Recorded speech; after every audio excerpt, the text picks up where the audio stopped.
en este año. Dejo, padre, a su disposición. Muchas gracias, doctor. Mucho gusto para mí hablar con mis hermanos chilenos de esta figura tan impactante y tan convocante en el siglo XX y que está en plena vigencia. Yo el libro sobre el cual me voy a basar para decir unas palabras, lo saqué en un momento en que mi patria, la Argentina, se introducía ampliamente las ideas de Gramsci, y yo pensé luego que ya en el 90 no habría por qué seguir publicando, pero todos me decían que no, que estaba en pleno vigor todavía. Mi patria, en la Universidad de Buenos Aires, por ejemplo, se estudia en el ingreso a la Universidad Nacional, se estudia Gramsci, etc. Así que me han dicho de que hay que seguir sacando ediciones porque es importante alertar a la gente sobre un peligro que a todos nos asalta. Antonio Gramsci nació en Cerdeña en el año 1891 en el seno de una familia de clase media. Eran padre, madre y 6 hermanos que conocieron cierta penuria económica. Él era un joven niño de físico débil, siempre fue enfermizo, medio encorvado, tenía caído de hombros, medía 1,50 m, digo, para que sepan que era un personaje no demasiado atractivo físicamente, pero sumamente inteligente, como lo veremos por sus ideas, por sus publicaciones. Terminados sus estudios secundarios en la isla de Cerdeña, pasó a la península, a la Universidad de Turín, donde tuvo ocasión de conocer a Palmiro Togliatti, que sería el gran dirigente del Partido Comunista Italiano después de la Segunda Guerra Mundial. Y al tiempo que transcurre su vida en la universidad, se fue formando una mentalidad, digamos así, socialista, revolucionaria. Poco a poco Italia se estaba industrializando en estos años y Turín se había convertido con su fábrica Fiat, que nació en ese tiempo, en un foco del naciente, de lo que llamaría la izquierda italiana, el naciente proletariado italiano. En el año 1914, cuando comienza la Primera Guerra Mundial, él se inscribe en el Partido Socialista. En aquella época existían en Italia 2 partidos importantes, el Partido de los Liberales y el de los Socialistas Italianos. Eran 2 partidos muy terminados, muy envejecidos, muy decrépitos. Él se sentía incómodo en este Partido Socialista, y en esta época aparece un movimiento cristiano, digamos, de política cristiana liberal, que va a producir algunas figuras como Sturzo y la futura democracia cristiana, pero muy incipiente todavía y mal vista por la Iglesia en ese momento. Y también aparece Mussolini, aparece el partido fascista, el movimiento del fascismo. Bueno, esta es la situación que lo toma él siendo joven. Él, como digo, era socialista, pero al darse cuenta que el partido que lo incubaba era un partido en plena decadencia, pensó que había que rejuvenecerlo y fundó con un grupo de amigos llamado el Partido Comunista, el famoso Partido Comunista Italiano. Así que él es el padre del naciente Partido Comunista.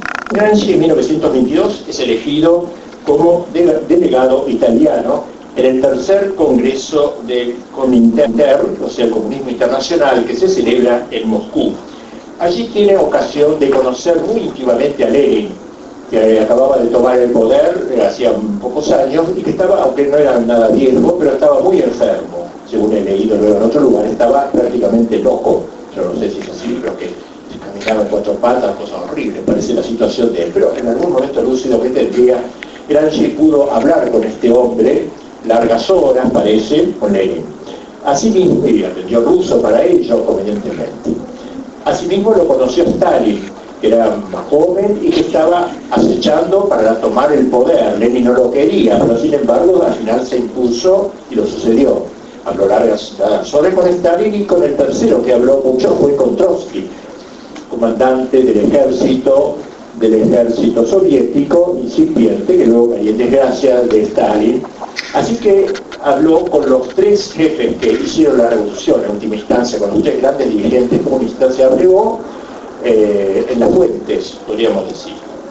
Él estaba muy cómodo allí en Rusia, vivió varios años, y durante ese lapso conoció a una joven alemana que vivía, Julia Just, una concertista de origen alemán, con la cual se casó y pasó a ser el hombre de confianza de la Unión Soviética para permear la estrategia comunista en Italia. O sea, el comunismo, el movimiento internacional, pensaba cómo estar en cada país. Bueno, este sería el intermediario con Italia. Vamos a ver que va a ser intermediario con algo más que Italia, con el occidente en última instancia, pero todavía en Rusia no se pensaba, la Unión Soviética no se pensaba en términos tan generales. En 1924 vuelve a Italia, hay elecciones generales, él se presenta, el fascismo obtiene mayoría, la mayoría en este plebiscito, pero él es elegido diputado del Partido Comunista Italiano, tan joven todavía, tenía 33 años, y allí en la Cámara se manifiesta como un hombre inteligente, de buena oratoria, tan buen orador que Mussolini, alertado de este personaje que le empezó a preocupar, a veces fue a algunas sesiones del Parlamento para escucharlo, e incluso mantuvo alguna discusión con él, y lo tenía admiración que se puede sentir con un enemigo, ¿no? La admiración por su capacidad dialéctica y discursiva. Pero claro, poco a poco Gramsci se fue dando cuenta de que su situación en la Italia fascista no era nada cómoda, y entonces, al ver el peligro en que estaba, despidió a su mujer que se volviera a Rusia, y a sus hijitos, que habían nacido, dos o tres que tuvo. Yo conocí uno de ellos en Italia, ya muy anciano, que los despachó a todos a Rusia, y él se aprestó a enfrentar los peligros que sobre él se ceñían. Efectivamente, en 1926, Gramsci es detenido, acusado de incitación al odio de clases, instigación a la guerra civil y otros cargos, y fue condenado, luego de un juicio, a 20 años de prisión, de cárcel. Recluido en la celda en el año 1929, estaba muy aburrido y comenzó a escribir en cuadernos escolares que le daban los carceleros, pensamientos diversos sobre la vida cívica italiana y la estrategia política que a su juicio se debía seguir en la presente coyuntura. Por ejemplo, le dejaban leer revistas, los carceleros, revistas católicas más bien, no le dejaban leer revistas comunistas. Él entonces leía noticias y comentaba en los cuadernos esos, escribía, por ejemplo, los pactos lateranenses, qué desastre, tal cosa, comentarios breves, a veces de 10 líneas, a veces de 2 páginas.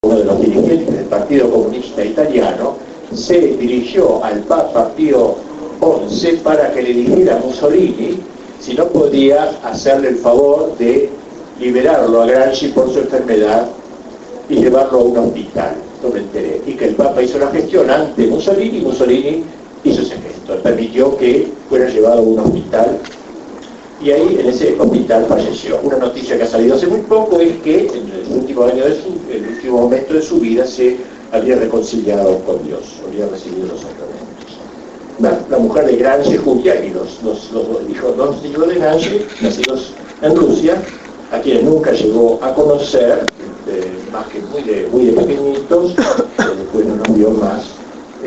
Uno estuvo coronel de la Marina Soviética y otro era violista de una orquesta de música clásica. Bien, dejemos esto porque me interesa tanto. Gramsci jamás publicó ningún libro. En ese sentido no puede ser considerado como un escritor de fuste, como un escritor sistemático. Había escrito artículos en diarios cuando joven, o en revistas socialistas, y en la cárcel, como dije, pidió esa autorización de tener cuadernos escolares. De modo que a su muerte, cuando muera, se van a publicar esos libros, bajo el nombre de Quaderni dal Carcere, cuadernos desde la cárcel. ¿Entiendes por qué el nombre de cuadernos? Porque eran cuadernos escolares. Son varios volúmenes, 6 o 7 volúmenes, que escribió y escribió constantemente, en donde va analizando mil cosas, y son interesantes, ¿no? Porque ahí explica muy bien lo que es la revolución cultural, que luego se trataría de aplicar, y en esto nos basamos. Y la otra obra que se publicó después de su muerte, después de la guerra, al fin de la Segunda Guerra Mundial, fue las cartas. Él mandó muchas cartas, algunas de ellas conmovedoras a sus hijitos, cómo tienen que estudiar historia, cosas por el estilo. Un tomo, creo que eso está, yo no he leído más que explicar, pero los cuadernos los he leído completos. La labor más importante está en los cuadernos, que fue considerado el órgano de trabajo del Partido Comunista Italiano después de la derrota del Eje en la Segunda Guerra Mundial, y cuando asciende al poder la democracia cristiana, marginada por acompañada de cierta manera por el Partido Comunista Italiano. Se publicó de dos maneras, una edición se hizo de todas las obras, de esas obras de él, tal cual las fue escribiendo, en el mismo orden. Después se sacó otra edición en donde juntaban textos semejantes. La primera edición que se hizo en español fue hecha en Argentina por una editorial Lautaro, del Partido Comunista, creo por lo menos cercana al Partido Comunista en Argentina, y se llamaba, por ejemplo, era un folleto, Literatura y Arte, ¿no? Juntaban todas las reflexiones de Gramsci sobre la literatura, espigadas en sus cuadernos, un temas diversos. Bueno, pero con el tiempo, Gramsci pasó a ser visto como un autor heterodoxo dentro del comunismo. No había que usarlo por los motivos que veremos pronto, y entonces no se habló más de Gramsci, pero luego se retomó, y en este momento es autor de cabecera para la estrategia del Occidente. Por eso la importancia de conocer. Bien dicho estas palabras para los que no tengan idea de quién era Gramsci, si no se sabe de qué estamos hablando. Ahora entremos en el pensamiento dentro de lo que el tiempo me permite algunos aspectos de su pensamiento. A mí una cosa que me impresiona mucho en él es la inteligencia con que vio el proceso, digamos, el proceso de la modernidad. O sea, el marxismo no es para él, como para algunos quizá ingenuos, algo así como un aerolito que cae de lo alto y que se inserta en la historia sin antecedente alguno, sino que ha sido largamente preparado. Eso lo ha explicado muy bien esta idea de la modernidad. Y así, en sus cuadernos se escribe la filosofía de la praxis, así llamaba el comunismo, quizá para que los carceleros no se enojaran cuando leyeran el comunismo, no nombrar la palabra, ¿no?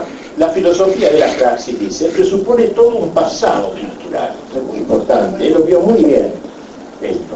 Un pasado cultural, el Renacimiento, la Reforma, la filosofía alemana, la Revolución Francesa, el calvinismo y la economía clásica inglesa, el liberalismo laico y el historicismo, que se encuentra en la base de toda la concepción moderna de la vida.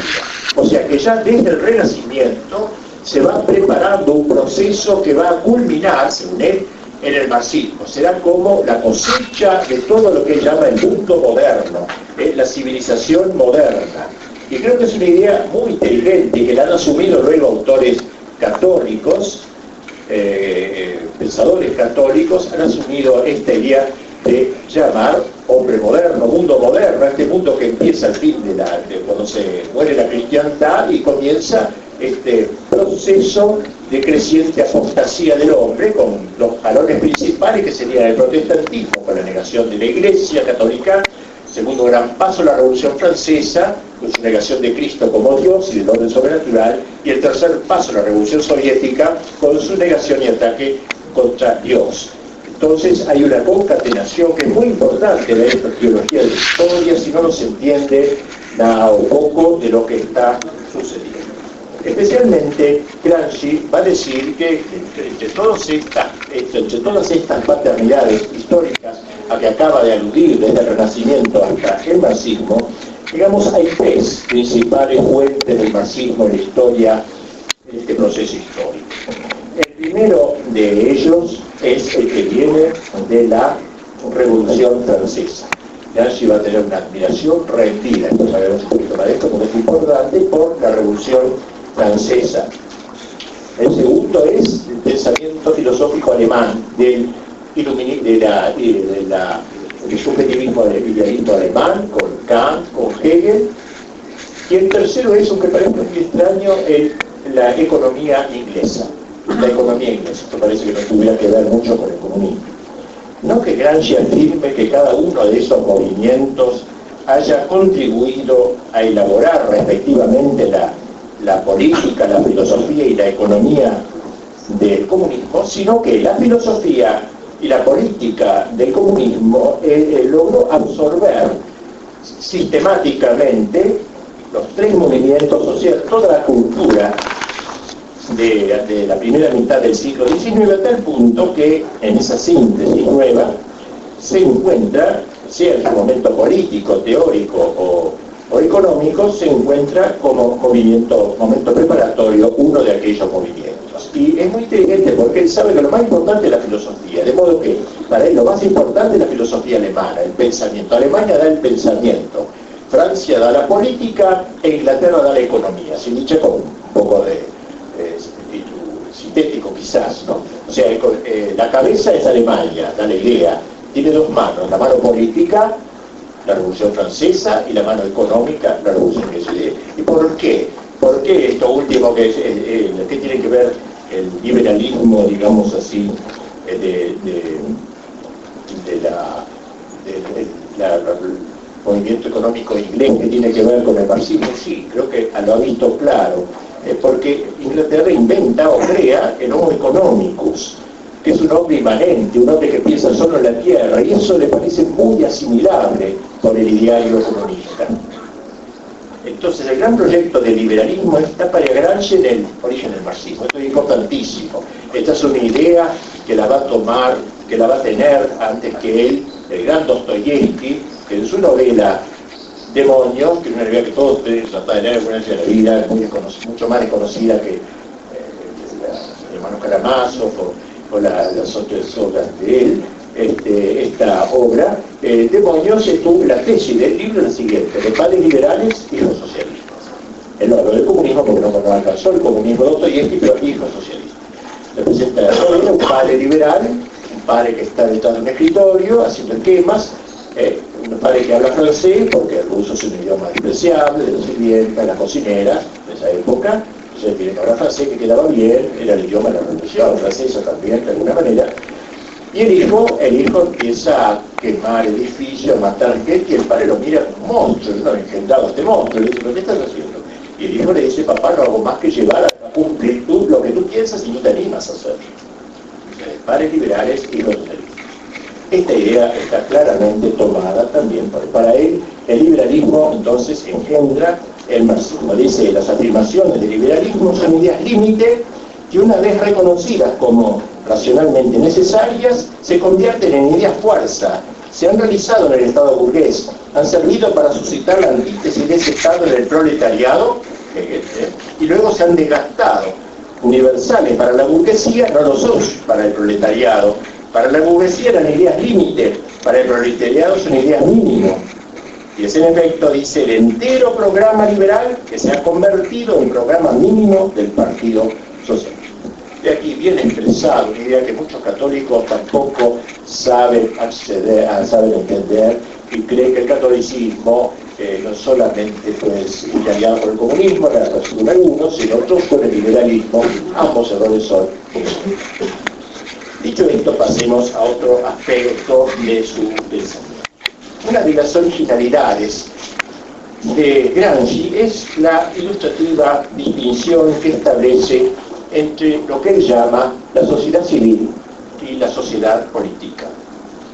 En realidad, para Marx, como ustedes saben, había, digamos, dos estamentos en la sociedad, si se puede llamar así: lo que él llama la infraestructura y la superestructura. La infraestructura son las condiciones económicas, y la infraestructura es creada por la superestructura, y es la iglesia, la educación, las fuerzas armadas.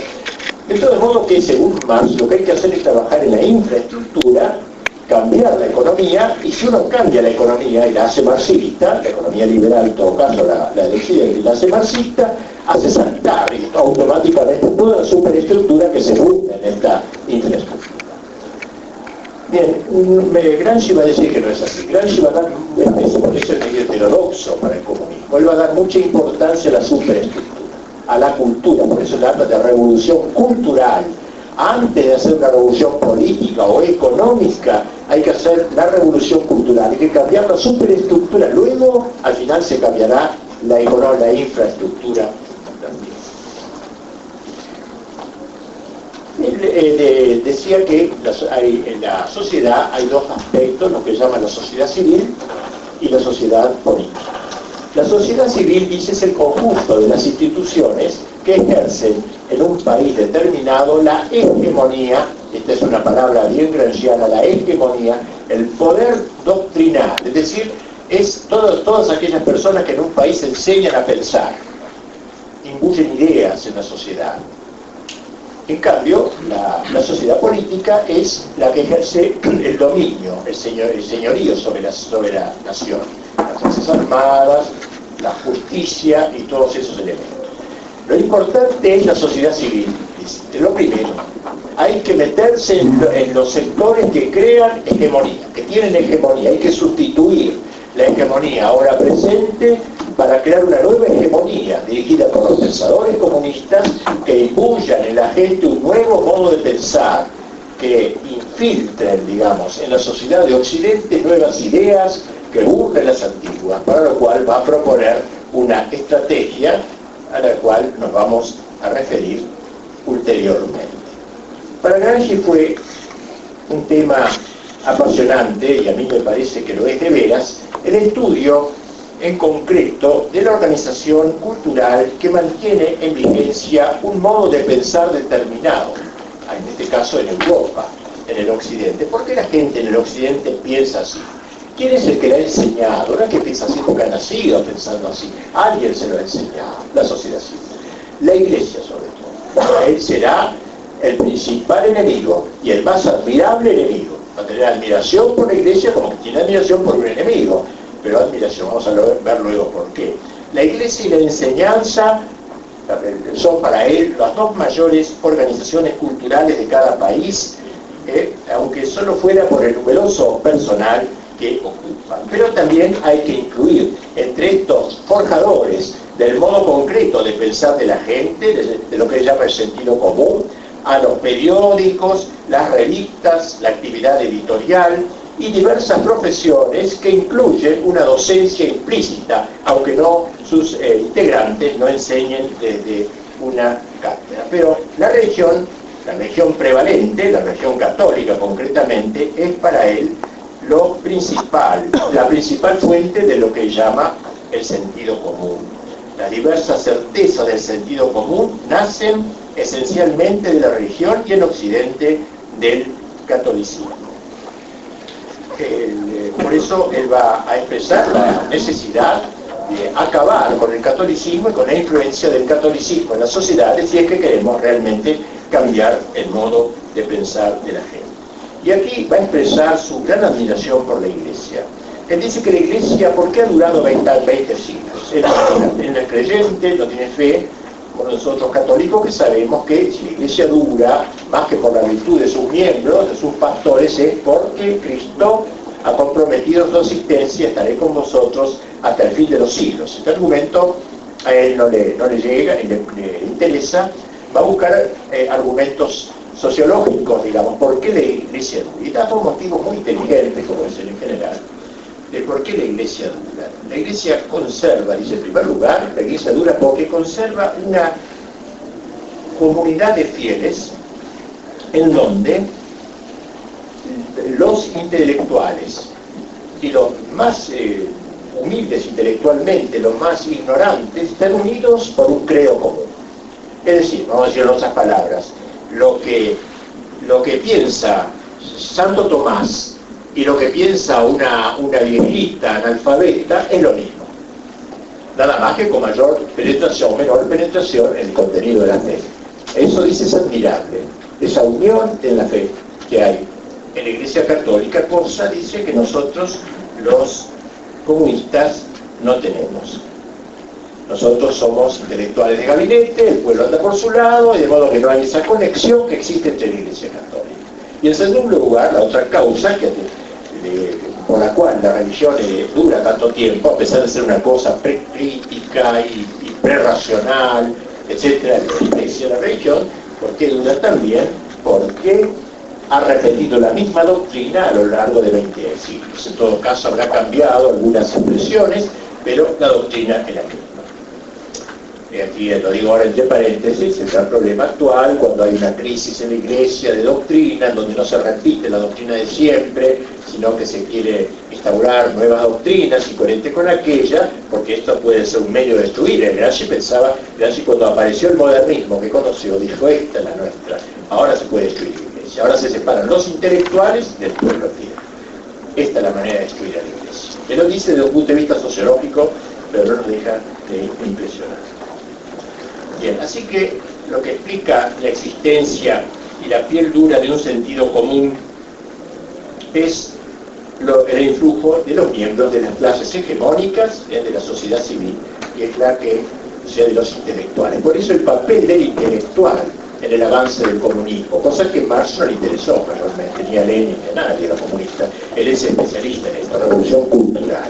El intelectual es el personaje que debe, y en este sentido es hasta elitista, porque no habla tanto del proletariado, y dice un intelectual que ganemos vale más que 1 millón de proletarios. Esto es una frase muy poco comunista, porque detrás de un intelectual dice, y llama intelectual que aquí personas brillante de ideas, se junta un grupo de personas importantes. En cambio el proletario vive siguiendo a los intelectuales.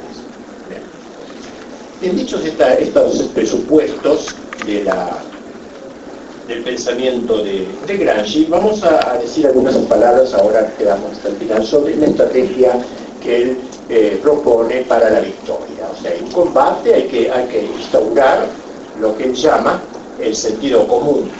El sentido común, él entiende, esto debo decir antes de la estrategia, me lo había olvidado, esta idea del sentido común es muy importante para la lista gramsciana, que hay que conocer para internarse en su pensamiento. Sentido común. No entiende la palabra sentido común como lo entendemos nosotros, esta idea que uno tiene antes que estudie, que sepa el sentido común. Tiene sentido común, decimos cantidad de cosas y muchas explicaciones. No, para él el sentido común es el modo común de sentir de la gente, el modo como piensa la gente, ¿no?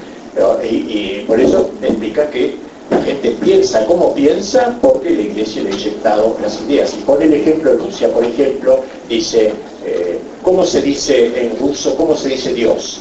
En ruso Dios se dice Bog. ¿Y Bog qué significa? Y Bog significa Señor, patrón. ¿Ve?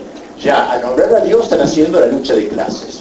Dios es el patrón, Dios es el representante del poder que esclaviza en este caso. Entonces, en la lengua, a través de la lengua se comunica un pensamiento. Bogatti son los que siguen a Dios, son los creyentes, son los esclavos en última instancia. Dios es como el capataz de instancia, en fondo, y la gente es la seguidora de Dios. O sea, las palabras no son inocentes, tienen un contenido que se enseña a la gente, que la gente asimila y que luego se transfunde en la vida. Digamos entonces ahora, ¿qué estrategia hay que ofrece para seguir? Y esta estrategia tiene dos interesados. Ya hemos observado varias diferencias entre Gramsci y Marx en el campo de la doctrina. Ellos advierten también cuando se trata de la estrategia que hay que seguir. Reflexionando Gramsci cuando todavía era muy joven, entusiasta y le gustaba hacer barullos y líos en la Italia de la época de Mussolini, reflexionando sobre lo que había ocurrido en Rusia, a saber la toma violenta del poder político por parte de Lenin, su primer designio se inspiró en algo semejante, organizar lo que llamó consejos de fábrica, grupos en cada fábrica para ocupar la fábrica y que luego fuesen los gérmenes de la futura dictadura del proletariado. Pero al fracasar esta experiencia, obviamente estaba Mussolini en el poder, cómo Mussolini iba a permitir tal cosa, y vio que este no era el camino, y Y si para Lenin entonces, todavía fiel a la concepción marxista de la sociedad civil, el primer objetivo era la conquista del Estado y luego cambiar la sociedad, para Gramsci, al contrario, lo es lo primero, la conquista de la sociedad civil, de modo que lo último sea la conquista del orden político. Lenin sostenía que la revolución debía comenzar por la toma del Estado para acabar con la transformación de la sociedad. Gramsci invierte los términos, se debe comenzar por la sociedad para culminar con la toma del poder político del Estado. De modo que lo que conviene, según la estrategia de Gramsci, es una agresión molecular, como él dice. Es decir, mirar la sociedad civil. La sociedad es para él un lugar de combate, una guerra cultural. Hay varias concepciones que conviven, hay varias cosmovisiones, la católica, la liberal, etc. Varias ideas, hay ideas religiosas, filosóficas, muy bien. Todas estas, dice, son las fortalezas que hay que ir ocupando. Hay que ir ocupando todas las fortalezas de la cultura. Hay que meterse en las radios, hoy día en la televisión, en su época no existía, hay que meterse en el cine, en las revistas, todo lo que comunica ideas. Ese es nuestro campo de batalla en el occidente. Aquí conquistando poco a poco. Estas son las fortalezas que hay que ir ocupando, las casamatas que hay de las que hay que apoderarse. Como se ve, le gusta mucho el lenguaje castrense, habla de casamatas, de trincheras, de fortalezas, es como una guerra cultural, pero cultura, o sea, tomando los focos de cultura. Interesante esta idea. Esta es la perspectiva cotidiana, inmediata, de una eficaz revolución proletaria. Por eso, dice Gramsci, hay que estudiar, a ver cuáles son los elementos de la sociedad civil a los cuales hay que apuntar. Entre el Estado y las masas, dice, hay un montón de fortalezas, de casamatas. No se ha de tomar el Palacio de Invierno, o sea, la sede de los Ares, sino las casamatas de la cultura que separan al Estado del pueblo. Coincidiría esto con el último Lenin, que afirmaría: hay que sustituir el asalto por el asedio, decía Lenin. Y esta frase le gustó mucho a él. No el asalto, no tomar la casa de gobierno, el asedio, asediarlo poco a poco. Así Gramsci no apuntó a los medios de producción como Marx, ni a los medios de poder político como Lenin, sino a los medios de comunicación y a los medios de educación, considerándolos como el objetivo básico para la conquista del poder. Para ello es vital el control de los centros de difusión de ideas, universidades, colegios, prensa, radio, etc. Esto es lo más importante. Como se ve, se trata de una estrategia sin tiempo, que puede durar 15, 20 o 100 años, no le importa eso. Una estrategia que durará hasta tanto se puede hacer el último zarpazo a la Casa de Gobierno, pero antes hay que quedarse en esto. Porque si se hace un golpe de Estado y se ocupa la Casa de Gobierno sin haber cambiado el modo de pensar de la gente, corremos el peligro de que aparezca un Mussolini o un Napoleón que haga saltar el tablero político y retome el poder. Hay que ser inteligente y directo. Luego de haber cambiado el sentido común, el modo común de sentir de la gente, lo último será la toma del poder político. Acabamos de ver cómo el error de Lenin, al menos para Gramsci, fue quizás emprender la toma del poder político mientras la sociedad seguía impregnada de las viejas ideas tradicionales. Pero esa sociedad, decía Gramsci, la sociedad rusa era gelatinosa, se podía hacer eso, tomar el poder político y luego cambiar la sociedad. En cambio, dice, yo estoy de acuerdo con esto, pero dice, la sociedad de Occidente es un bloque todavía, no se puede hacer esto, no se puede tomar la Casa de Gobierno de entrada nomás, sino que hay que atenerse a este trabajo lento de la revolución cultural. Gramsci juzga que la hegemonía proletaria solo se alcanza de manera plena cuando se consigue destruir previamente la cosmovisión preexistente en una sociedad y se logra introducir la nueva conciencia del inmanentismo integral. Inmanentismo, es decir, enseñar a la gente la inmanencia. Para él inmanencia es la quinta esencia del comunismo. Inmanencia, ¿qué significa? El hombre que vive en la tierra, inmanere. El hombre que vive en la tierra como si esta fuera su patria definitiva. Es la negación de la trascendencia que sostenemos los cristianos. Detrás de esta tierra nos espera el cielo, una gloria. Para el comunista todo es esta tierra. Entonces hay que cambiar la trascendencia en la inmanencia. Que la gente deje de pensar en un cielo que no existe, en el opio del pueblo que es la religión, y piense en lo único real, lo único concreto que es esta tierra, lo existente. Entonces, para ello habrá que meter pie en el aparato del Estado, pero sobre todo en los medios de expresión de la opinión pública, como dijimos, en las universidades, en la parroquia. Hay una tarea de desmontaje, primero y luego montaje, un buen estratega. Primero hay que desmontar esta sociedad tradicional, lo que queda de Occidente, y luego hacer el montaje ya comunista que hay que lograr. Como la larga marcha de Mao, dijimos, ¿no? Pero no a través de las montañas, sino a través de las instituciones.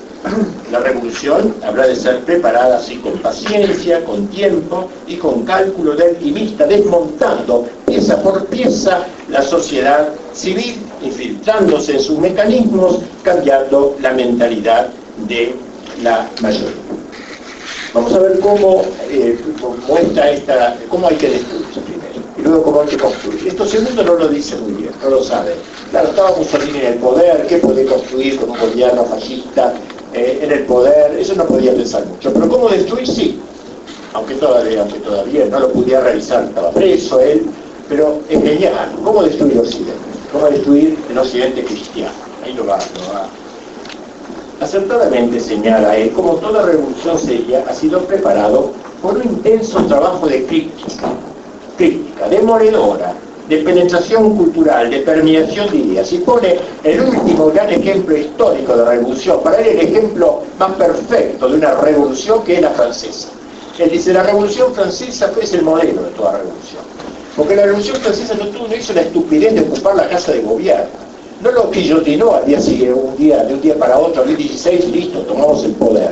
Hizo primero la revolución cultural. Durante 60 años, Voltaire y Rousseau y la enciclopedia y todo ese movimiento cambió el modo de pensar del pueblo francés tradicional, y cuando esto se logró, estalla la revolución sangrienta, que es secundaria, que es lo último. Lo importante fue esta, es el modelo, pues, dice, de toda revolución que se quiera auténtica. Dice, fue una revolución magnífica, merced de la cual se formó por toda Europa como una conciencia unitaria, una internacional espiritual burguesa, y que fue la mejor preparación de la rebelión sangrienta ocurrida luego en Francia. Y así sucedió, dice, en Italia, en Francia, en Alemania, se discutían las mismas ideas en todos lados, se hacían los mismos propósitos, de modo que delante de los ejércitos de Napoleón fueron los panfletos de Voltaire preparando a los pueblos al ideario de la revolución.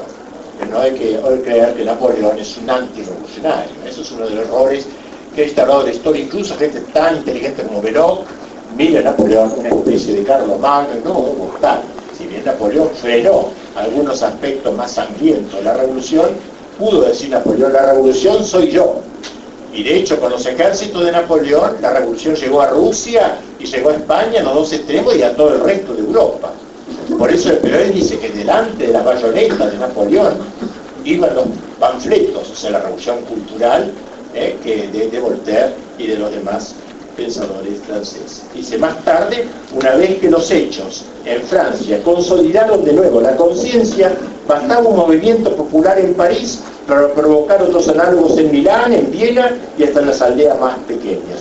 Todo esto parece natural, espontáneo a los facilones, pero en realidad sería incomprensible si no se conocieran los factores de cultura que contribuyeron a crear aquellos estados de espíritu dispuestos a estallar por una causa que se consideraba común. Fíjense ustedes, esto digo entre paréntesis, lo que pasa ahora, es muy tan parecido. A la vez en todo el mundo estallan los mismos movimientos, a favor del divorcio, casi todos los países, a favor de la homosexualidad, casi todos los países. O sea, hay un movimiento cultural, ¿no? ¿Quién es el que da esa orden? ¿Hay alguien que da esa orden? Bueno, la Revolución Francesa lo dio, la masonería, aprobado, está en el origen de la Revolución Francesa. hay poderes superhistóricos. Esto sería una cosa entre paréntesis. Lo que Gramsci nos dice es nos señala, es esta necesidad, esta ejemplaridad de la Revolución Francesa, como por eso hay que estudiar bien la Revolución Francesa, el modelo de la gran revolución moderna. Es la única gran revolución. La soviética, la hija, en el año 1989, en el segundo centenario de la Revolución Francesa, un gran desfile homenaje en París, desfilaron el ejército de todo el mundo, y el ejército soviético, el ejército más evento que desfiló con gallardía bajo el arco de triunfo de París, saludando a su madre, la Revolución Francesa. Esto es interesante saber. El liberalismo, de acuerdo a lo que decíamos de Dostoyevsky, el padre del marxismo. En última instancia es así, es la teoría. Bueno, entonces, ¿cómo hacer para, imitando la Revolución Francesa, dice Gramsci, hacer ahora lo mismo o algo parecido? En Occidente, dice, hay que liquidar la clase dirigente, la clase hegemónica, ¿no? Lo que tiene que hacer la revolución es desmontar la hegemonía que tiene alguna sociedad civil, tratar de que la clase dirigente pierda el consenso. Y para eso, ¿cómo? Dice, hay que despojarla de prestigio espiritual. Es decir, burlarse de todos los que tienen y dirigen, son los dirigentes en la sociedad de Occidente, en las sociedades de Occidente. Hay que quitarle su prestigio, despojarla de su prestigio espiritual, desmitificando los elementos de su cosmovisión mediante una crítica continua y corrosiva. Continua crítica. Por ejemplo, criticar a los profesores de universidad, que son buenos, que enseñan la doctrina tradicional, criticar a los militares que quieran defender el orden, ridiculizar, crítica continua y corrosiva. Hay que llevar adelante este trabajo, este despojo. Esta crítica, dice, debe sembrar la duda, el escepticismo y el desprestigio moral en relación a quienes dirigen, que pierdan autoridad moral. La gente debe destruir sus creencias y sus instituciones y debe corromper su moralidad. O sea, tratar de que los que son dirigentes de la sociedad se corrompan, que la gente diga, todos somos la misma porquería. Este que parecía un profesor, un tipo extraordinario, este sacerdote es un sinvergüenza como todos los demás. Una tendencia que hoy está muy presente, aún de deteriorar personajes grandes de la antigüedad como Mozart, o como los héroes de nuestra independencia también, dejarlos en ridículo porque todos somos el mismo desastre. Tal sería el blanco inicial de la estrategia de destrucción: lograr el desprestigio de la clase hegemónica, de la iglesia, del ejército, de los intelectuales, de los profesores, etc. Habrá incluso que aprovechar las ideas mismas de las clases dirigentes, empleando, por ejemplo, su mismo lenguaje. Dice, habrá que hablar de democracia. No creemos nosotros en la democracia, nos reímos, nos morimos de risa, pero hablemos de democracia, hablemos de libertades, hablemos de igualdad, de fraternidad, de todas esas cosas. Por eso vamos penetrando en esta sociedad civil. Habrá que presentarse maquiavélicamente, dice, como defensor de esas libertades democráticas, pero sabiendo muy bien que solo lo consideramos como un instrumento para la marxitización general del sentido común del pueblo. Lo dice así, directamente, o sea, sin tapujos. Es bueno que nos lo diga con esta claridad, porque muchos no lo entienden. El resquebrajamiento del mundo burgués era para Gramsci la gran esperanza, cuando veía que el mundo de Occidente se podía ir resquebrajando. Una sociedad se desintegra, dice él, cuando comienzan a fallar los mecanismos de la sociedad civil, cuando empiezan a traicionar. Aparece un militar traidor, por ejemplo, un militar que habla contra los militaristas, un profesor que habla contra la enseñanza vertical, desde una cátedra como una enseñanza fascista, el profesor y los alumnos son dialécticos, una enseñanza dialéctica. O sea, hay que trabajar sobre eso y quebrantar, conseguir que los que traicionen. Gramsci considera que se ha ganado una gran batalla cuando se logra la defección de un intelectual, cuando se conquista a un teólogo traidor, a un sacerdote católico traidor. Eso para él es una cosa mucho más importante que se enseñen en clases cosas contra la iglesia. Esto vale más, es más elocuente. Un sacerdote que ataque a la iglesia, por ejemplo, es ideal para él. Un militar traidor, un militar antimilitarista, un profesor traidor a su cosmovisión. Nada es más efectivo que eso, suscitar la traición de algunos intelectuales a la cosmovisión tradicional, con el consiguiente acercamiento a la nueva hegemonía que aparece en el horizonte. Digo, ¿no? Como diciendo, Los sacerdotes, al ver que la iglesia va siendo atacada, etcétera, etcétera, se empieza a ir borrando de la iglesia, se va acercando el enemigo para caer parado, con la nueva hegemonía que parece apuntar en el horizonte. Y será necesario que estos convertidos se declaren marxistas, que este teólogo traidor diga, yo ahora desde hoy soy comunista, no soy más católico, no, que siga diciendo que es católico, pero que sea comunista. Esa es la mejor manera de desintegrar el frente opositor. De ahí la importancia de ganarse a los intelectuales tradicionales, a los que aparentemente colocados por encima de la política influyen muchísimo en las ideas del pueblo, ya que en cada intelectual, profesor, periodista o sacerdote hay un número considerable de prosélitos. Así que el desprestigiar la clase hegemónica es importantísimo. Dejar en ridículo a aquellas personas que se valoran en la sociedad hegemónica. Y algo más, lograr que los que se opongan a esta estrategia, al orden nuevo, en especial los que denuncian esta estrategia, sean reducidos al silencio. No lo dice él en un sentido mafioso, ¿no? Que nos maten, no lo dicen eso. Esto es fácilmente conseguible a través de los órganos de difusión masiva, denigrar y ridiculizar a los que luchan contra la nueva cosmovisión. Miren, yo sin ser ninguna persona especial, pero cuando empecé a atacar a Gramsci, empezaron a aparecer en algunos diarios, era el único en ese momento, después aparecieron varios más. Dice, hay unas personas, hay un orador y un escritor, no lo conocía, pero había otro también que escribió sobre eso, que están hablando ahora de un gramscismo, una cosa que aquí nadie sabe, y aparecen y empiezan a hablar de esto.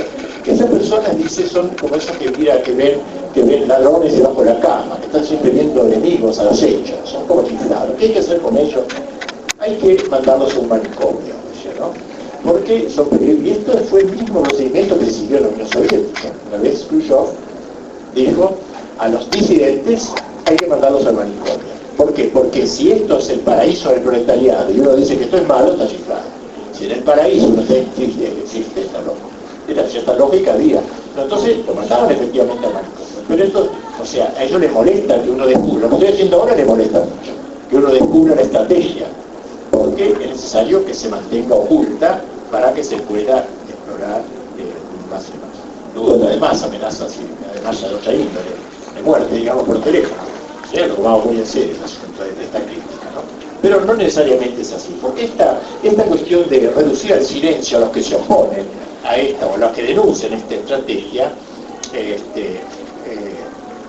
es muy fácil hoy, ya como ha dicho Del Noche, que es un gran estudioso de Gramsci, un pensador italiano muerto hace muy pocos años, en realidad hoy no son necesarios los campos de concentración para los adversarios lúcidos del marxismo.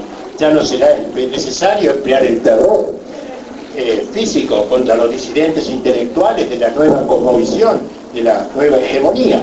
Bastará su marginación moral. No existe ese tipo, no existe.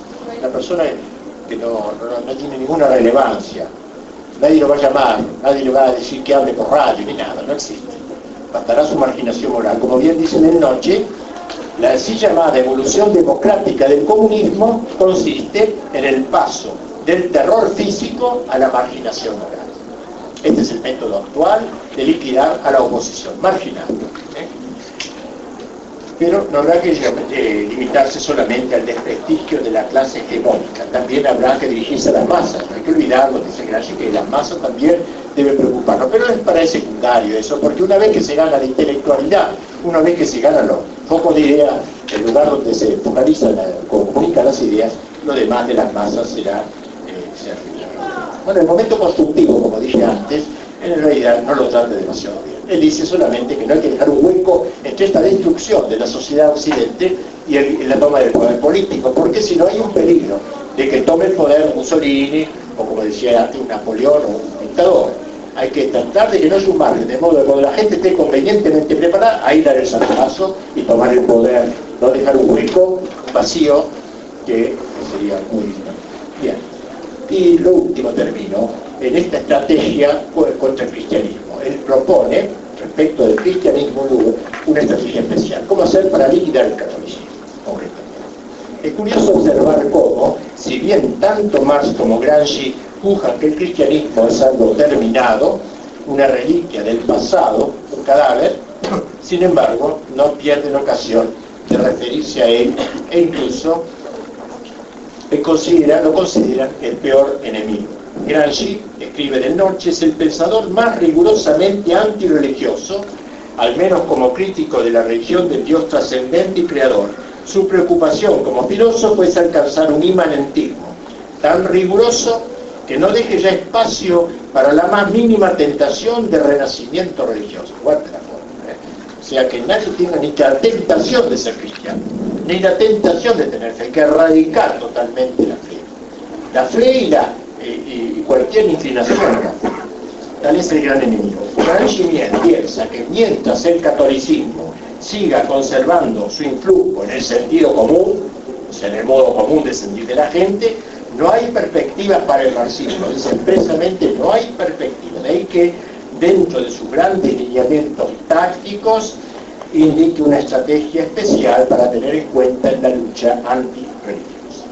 No es que Gramsci ignore las realizaciones que ha dado lugar el cristianismo, su desarrollo histórico, la constante tarea de la Iglesia en pro de la formación de cuadros, su vigilancia, su control sobre sus dirigentes, tanto en el campo ideológico como en el práctico. No, el cristianismo es una realidad, dice Gramsci. No seamos estúpidos los comunistas de ignorar esto o despreciarlo. Es el enemigo más inteligente, es el enemigo más astuto.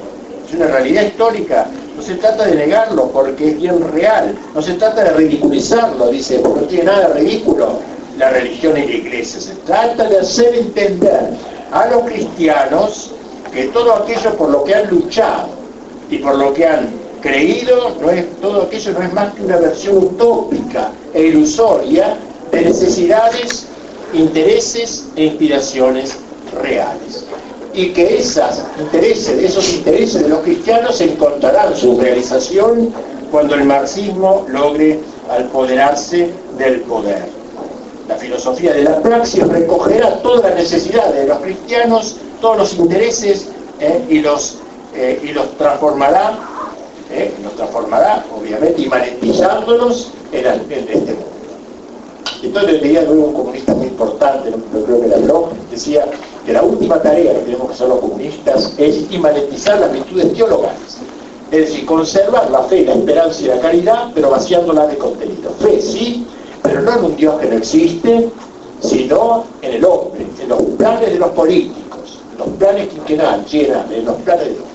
Esperanza, pero no en un Dios vaporoso, sino en esperanza en los planes del partido, y caridad, que sería la lucha de clases, sería la expresión cabal de la caridad, según ¿no?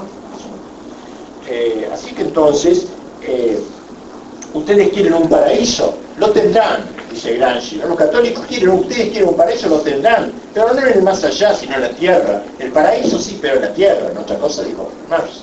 El paraíso es la tierra. O sea, van a tomar palabras cristianas, vaciándolas de sentido, inmanentizándolas, ya no trascendentes, sino inmanentes. En esta tierra. Fe en el hombre, esperanza en el hombre, etc.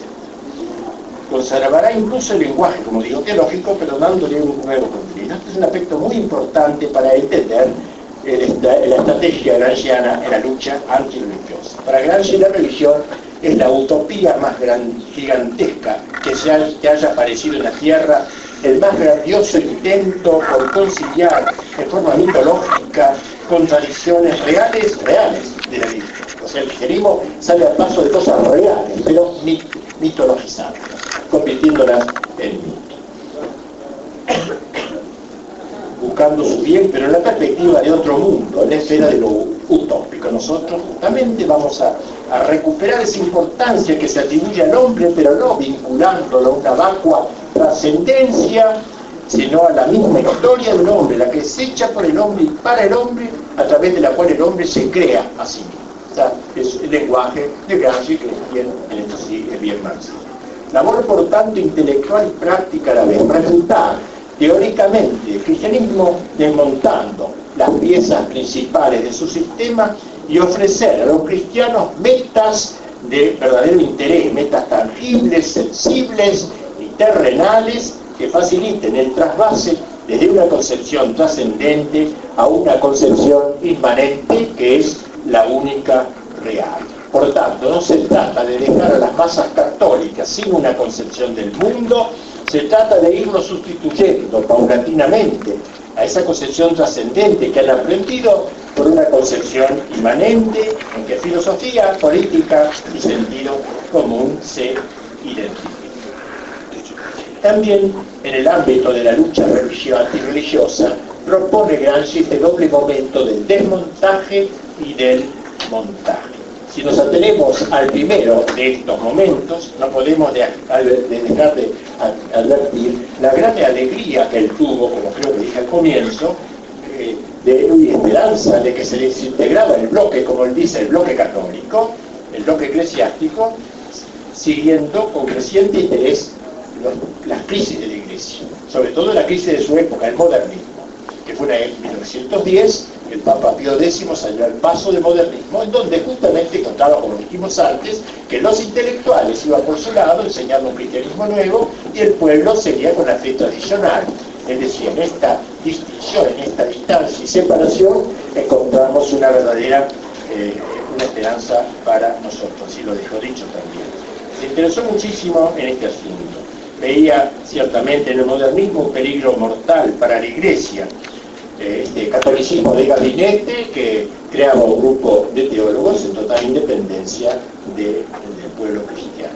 Para Gramsci, la decadencia de la religión comienza cuando los intelectuales de la fe, como él llama, los sacerdotes y teólogos, se van inclinando a minusvalorar las categorías de la trascendencia y a enfatizar cada vez más las de la inmanencia y la modernidad.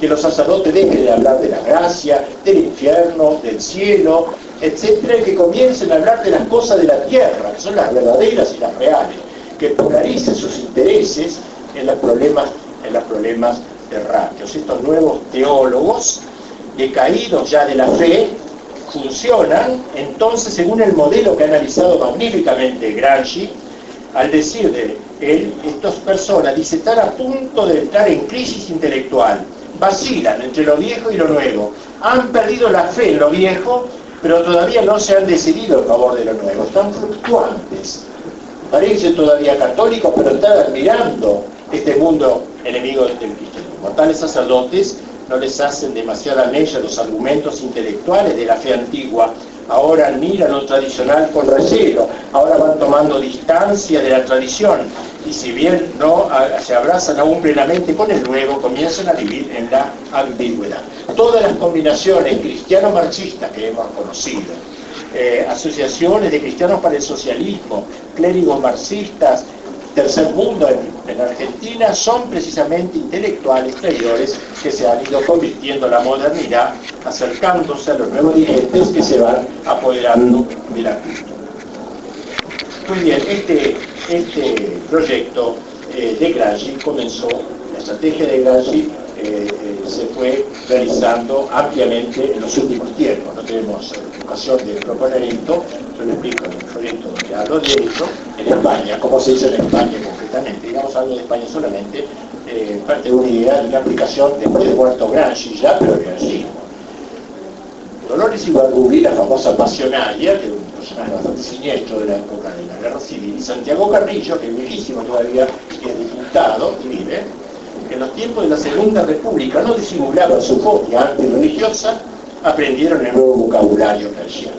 Los líderes comunistas españoles desterraron de su lenguaje el anticlericalismo trasnochado que habían usado antes. Y en una sociedad donde por las razones que sean empezaban a señalarse síntomas de descristianización práctica, utilizaron un lenguaje sagrado. Así, por ejemplo, Carrillo llegó a decir: la fe en un ideal es lo que puede mover las montañas. Habla como Jesucristo, Ana Carrillo. La fe en un ideal mueve montañas. Y la conjunción de nuestra fe en la justicia de nuestros ideales con la fe de los cristianos aplicada a la transformación y al progreso social puede hacer milagros.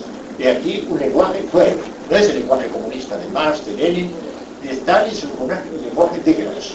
Y que ha engañado a tantos cristianos que han quedado ignorantes. El mismo periódico donde apareció la anterior declaración, se lee una información dada por Carrillo en que se dice que el Partido Comunista Español, dice Carrillo con una alegría grande, es el único partido que tiene un sacerdote en el Comité Central. Esta noticia carecería de base unos meses después en la secularización de este sacerdote indigno, pero gramscianamente sirvió para la finalidad inmediata de influir en la opinión pública. Y así podríamos decir Italia con el famoso eurocomunismo que se intentó, etcétera, fue una aplicación punto por punto del ideario gramsciano. También en nuestros países, en Nicaragua, en San Salvador, en Cuba, en Chile, en Argentina, se ha ido aplicando también en buena parte esta revolución cultural. Bien, esto sería entonces, en pocas palabras, una presentación de la figura de Gramsci, de su concepción de la sociedad, de su neomarxismo, que nos puede ayudar, creo, para entender mejor las situaciones que nos encontramos viendo siempre, como ha visto él en el marxismo, la culminación de este llamado mundo moderno, ¿no? que para él concluye con el marxismo, que así el marxismo luego ha sido destruido.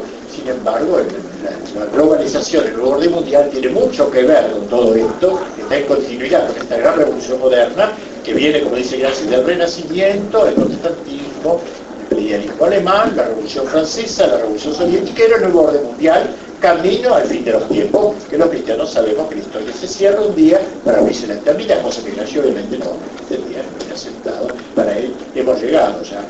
Fukuyama, que es uno de los grandes ideólogos del nuevo orden mundial, sostiene que hemos llegado al fin de los tiempos, pero dentro del tiempo. Es una concepción marxista. Y cuando él habla de los fundamentos de la globalización, de los pensadores que iluminan la globalización, nombra a Marx, aunque él es liberal, pero lo nombra a Marx como uno de los antecedentes de la globalización actual.